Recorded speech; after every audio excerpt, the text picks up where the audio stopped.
পাগল হাসান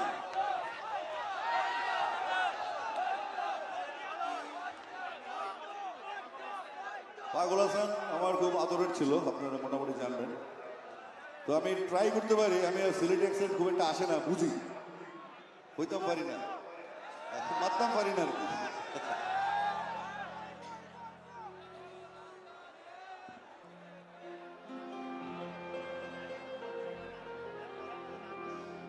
আসমানে যাই ওনার বন্ধু চলে গেল।